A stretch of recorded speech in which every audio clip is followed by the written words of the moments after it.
He thought he erased everything. The hard drive was wiped, the recycle bin emptied, the emails and chat logs deleted. At least, that's what he believed. Investigators weren't supposed to find a trace, no clue, not a fragment. But then, there it was. A small corrupted file buried deep in the shadows of his computer. A fragment he didn't even realize had survived.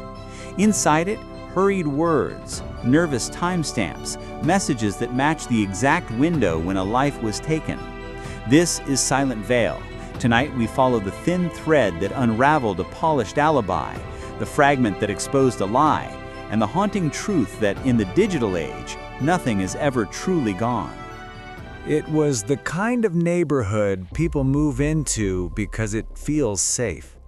Street lamps switched on automatically every evening. Porch lights glowed on timers. Sprinklers sputtered awake just before sunrise. A place where dogs knew every mailbox and joggers nodded to each other without thinking. But on one cold weeknight, just after 9, that rhythm fractured. A neighbor heard raised voices, a thud, and then silence. Moments later, a patrol car rolled slowly down the street, headlights sweeping across quiet houses. Inside a modest brick front home, officers found the door unlocked, no forced entry, no shattered glass, just a living room that felt wrong, still. And on the floor, a life already ended. The victim was no stranger to the community, middle-aged, steady, dependable. His trash can out on Tuesdays, his porch light flicking on at the same time every night. People described him the same way again and again. Reliable. Detectives walked through the scene. A coffee mug on the table. A remote lying oddly on the floor.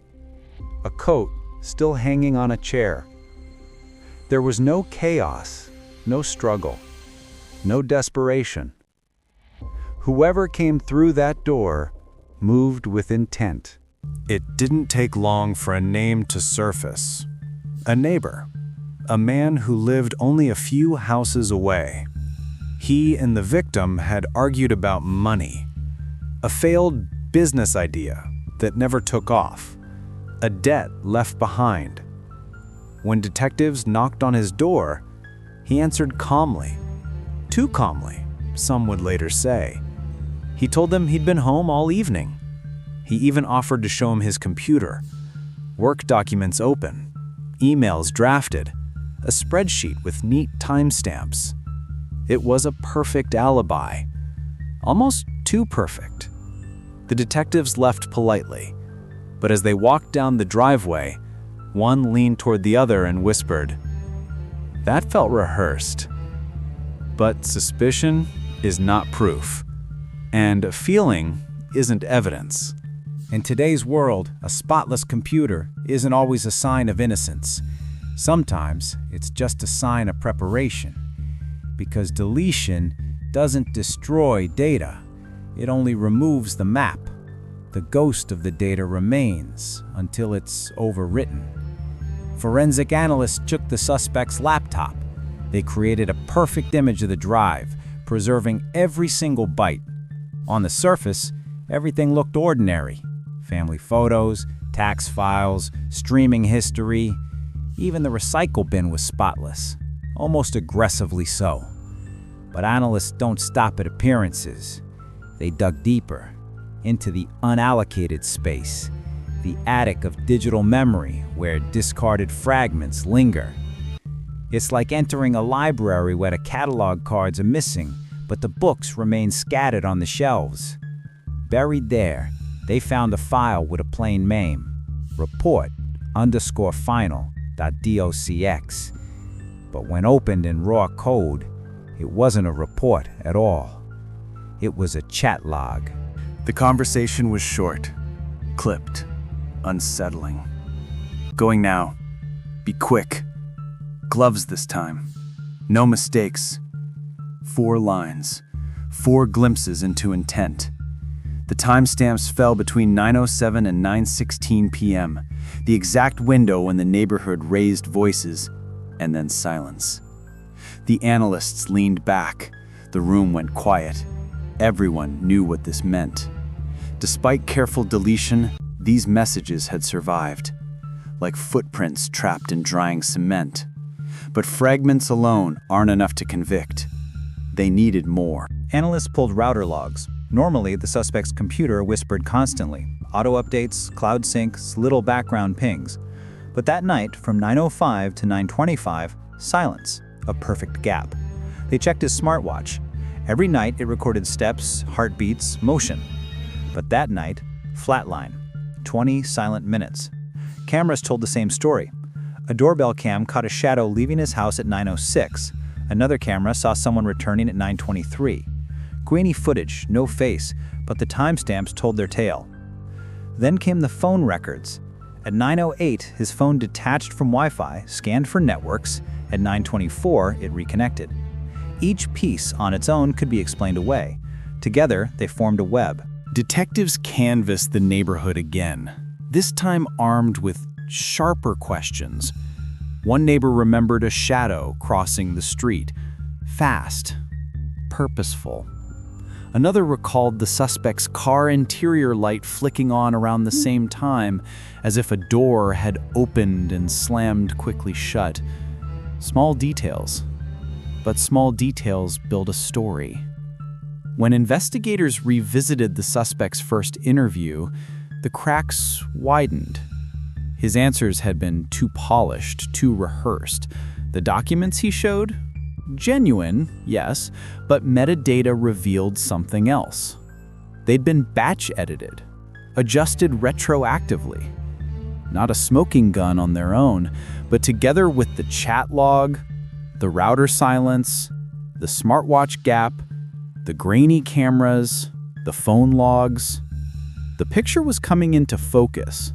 Every case has two stories. The defense built theirs carefully. They argued the chat log could have been fabricated. Chain of custody could have been compromised. Routers glitch all the time. Smartwatches freeze. Phones disconnect randomly. Fragments, they insisted, don't make a picture. They pushed an alternate suspect theory. Someone else, someone with a grievance. After all, the victim's front door had been unlocked. They wanted the jury to see gaps, not patterns. To see doubt, not convergence. And in truth, doubt does thrive in digital complexity. The prosecution shifted their strategy. Instead of drowning jurors in jargon, they taught. A forensic examiner walked to a whiteboard and drew a rectangle. She divided it into used and free. Here's what deletion does, she explained. It throws away the label, but the pages themselves remain. Until they're written over, the words can still be read. The jury leaned in. Another expert pulled up a timeline. Blue bars for router activity. Green bars for smartwatch data. Yellow bars for phone logs. And in the middle, a red block for the chat messages. Together, they overlapped perfectly. Independent systems designed by different companies, none of them speaking to each other, yet all telling the same story in the same 20-minute window. Another expert explained metadata, how the chat fragments bore the fingerprints of the very word processor installed on the suspect's laptop. The line breaks, the encoding, even the invisible characters between words. Finally, the forensic team explained the chain of custody. Bit-for-bit imaging, digital fingerprints, hashes, verified at every step. The jurors didn't need to become scientists. They just needed to see the pattern. And the pattern was undeniable. Amid the charts and timelines, it was easy to forget the human cost. A man was gone. A family left bewildered. A community shaken. At the victim's memorial, neighbors remembered the little things. How he carried boxes up porches. How he watered yards during vacations. How he took in packages before thieves could. Real lives are measured not in headlines, but in kindnesses. And when those kindnesses disappear, the absence echoes. In court, his sister took the stand. She didn't ask for vengeance. If this was an accident, show us the accident. If it was a mistake, show us the mistake. But don't call a plan a mistake. And don't call silence an accident. Her words hung in the air. The defense saw their chance. They pressed the forensic experts hard. Isn't it true software can misreport times? Yes. Isn't it true hashes only prove a copy matches a copy, not that the original wasn't altered? Yes. Isn't it true routers can drop connections for innocent reasons? Yes. The experts agreed, but then added, science lives in patterns, not perfection. One glitch can be an accident. 4 independent systems aligning in the same window, that is a story. The defense called a consultant. He suggested the file fragments could have been planted. On cross-examination, the prosecutor dismantled it. She said to plant those fragments, someone would need intimate knowledge of the suspect's exact hardware, his exact software, his encoding. Then they would need to place the fragments into precise sectors of unallocated space without leaving any trace of intrusion. Possible? Maybe. Plausible? No. The courtroom fell silent. Juries don't decide in hexadecimal. They decide in common sense. After days of testimony, after hours of deliberation, they returned. The judge asked, "Have you reached a verdict?" The foreperson nodded. "Guilty." The word dropped into the room like a stone into still water. The suspect stared forward, face expressionless, but the mask of control slipped just enough to reveal fear. He had believed deletion was his shield, but absence had become evidence, and the shield had shattered. At sentencing, both sides spoke. The defense painted a portrait of a man under stress, a man with no history of violence, a man pushed too far. The prosecution painted another picture, a planner, a deceiver, someone who believed control extended not only to his actions, but to erasing the truth afterward.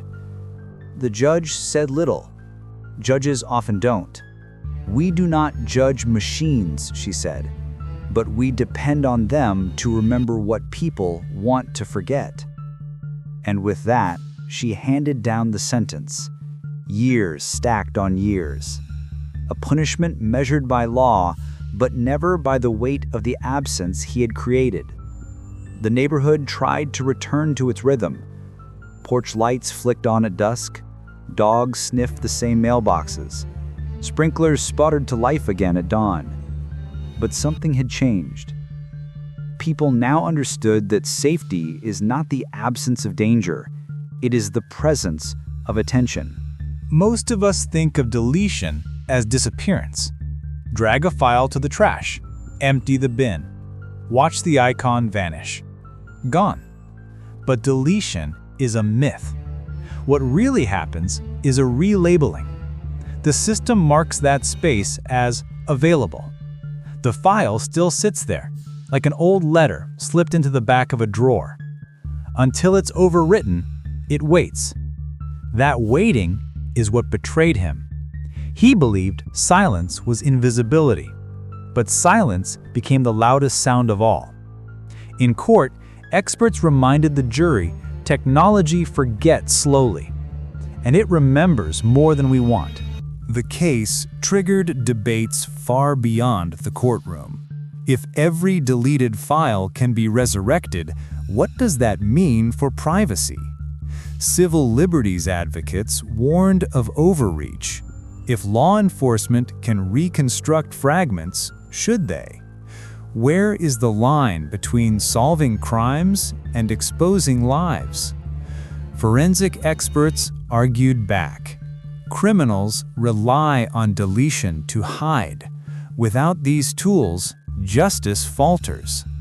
In living rooms and classrooms, the case became a teaching story.